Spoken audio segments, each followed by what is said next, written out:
వద్దు, మనం రాజకీయ ప్రతినిధులుగానే చూద్దామని ఇద్దరు నాయకులు చెబుతున్నా, ఇప్పుడు నిన్న విశాఖపట్నం విజయసాయిరెడ్డి గారి కేసులో ఆమెని అప్రదిష్ట పాలు చేసే విధంగా మీ నాయకులే సోషల్ మీడియాలో పోస్టులు పెట్టడం ఎంతవరకు సమంజసం అండి? ఇబ్బంది కక్ష ఏమైనా ఉంటే రాజకీయంగా విజయసాయిరెడ్డి గారి మీద తీర్చుకోవాలి. దేశం మొత్తం చూసింది నిన్న. అది దేశం మొత్తం ఈ రకంగా సోషల్ మీడియాలో ఈ ట్రోల్స్ రావడం ఏంటి, పాలకపక్షం వాళ్ళు అది దృష్టిలో పెట్టుకునే పవన్ కళ్యాణ్ గారు చాలా నిర్దిష్టంగా నిజంగా ఆ విషయంలో ఆయన అప్రిషియేట్ చేసి తీరాలి.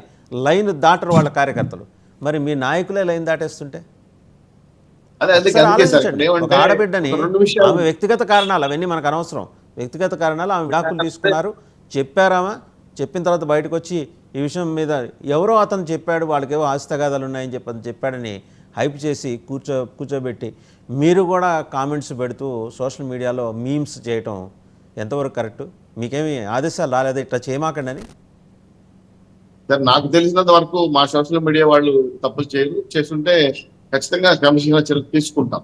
అయితే ఎప్పుడైతే విజయసాయిరెడ్డి గారు మీ బుద్ధా ఇంకనే పెట్టాడండి, వాళ్ళు వీళ్ళు ఎందుకండి? మీ బుద్ధా ఇంకా మీ ఎమ్మెల్సీ పెట్టాడు, వాళ్ళు ఇంకా చిన్న వదిలేయండి.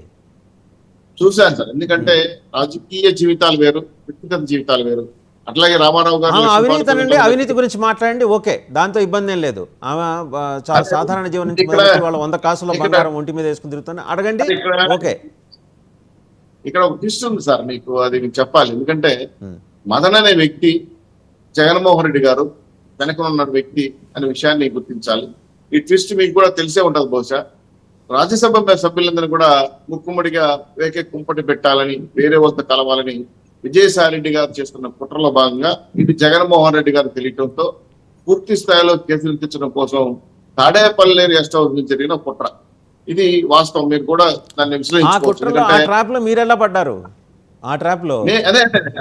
మోడీయే చెప్తూ వచ్చారు జగన్మోహన్ రెడ్డి ట్రాప్ లో పడమాకని ఆయన చెప్తున్నా, అప్పుడు ఎలా మీరు ఇప్పుడు మళ్ళీ పడుతున్నారు మీరు? ఇప్పుడు ఏంటంటే, ఇప్పుడు పెద్దవాళ్ళు బుద్ధ బ్యాంకులు లాంటి వాళ్ళే ట్యాబ్ లో పడ్డారంటే నేను చాలా ఆచితూచి నిన్న కూడా 3-4 మాధ్యమాల్లో మాడేటప్పుడు విజయసాయిరెడ్డి గారి విషయం మాడేటప్పుడు నేను ఖచ్చితంగా చెప్పా, అది వ్యక్తిగత విషయం, ఒక మహిళపై నేను మాట్లాడదలుచుకోలేదు, ఆ వ్యక్తిగత విషయాలు నాకు అవసరం లేదు, ఇది రాష్ట్రానికి ఉపయోగపడదు అనే విధంగా మాట్లాడారు. కాకపోతే తప్పు చేయకూడదు.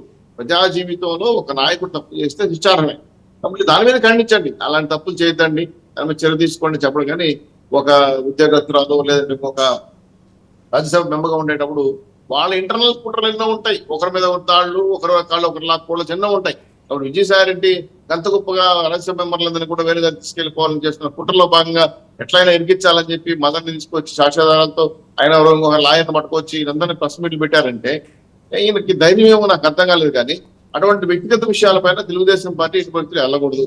వెళ్ళిందంటే పార్టీ అగ్రస్థానం చూసుకుంటా ఉంది. ఆల్రెడీ మేము కూడా చాలా విషయాలపైన మాట్లాడమంటే ఖచ్చితంగా చెప్పేశాం, ఇది కాదండి, ఇలా చేయకూడదండి, మీరు ఇప్పుడు శ్వేతపత్రాల గురించి మాట్లాడతాను. అలాగే విజయసాయిరెడ్డి గారి దగ్గర వాళ్ళతో ఆ మహిళతో పెట్టుకున్న బంధాల గురించి మాట్లాడదు, ఎందుకంటే అది ఖండించాలి.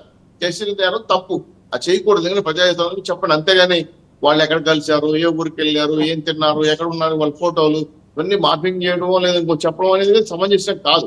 వ్యక్తిగత దోషునికి వెళ్ళడం అని మా బాధ్యత కాదు. కాబట్టి ఎవరైనా వెళితే మాత్రం ఖచ్చితంగా తెలుగుదేశం పార్టీ చర్యలు తీసుకుంటారు, తీసుకోమని చెప్పి నిన్న కూడా ట్వీట్ చేశాం.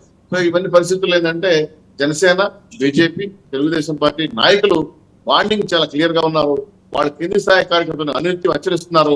పార్టీ కాపాడుకుంటూ పార్టీ లైన్ దాటనేకుండా పార్టీలో జరుగుతున్న విషయాలను ఎప్పటికప్పుడు అలర్ట్ గా ఉండాలి.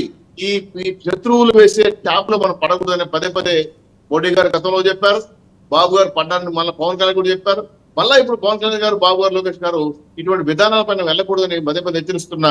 ఇంటర్నల్ మీటింగ్ లో చెప్తున్నా కూడా ఒకరిద్దరు అనేది ఎగ్జైట్మెంట్ అయ్యి నోరు జారడం అనేది కొంత బాధ కలిగిస్తా ఉంది. కాబట్టి ఇలాంటి విషయాలు వెళ్ళకూడదు.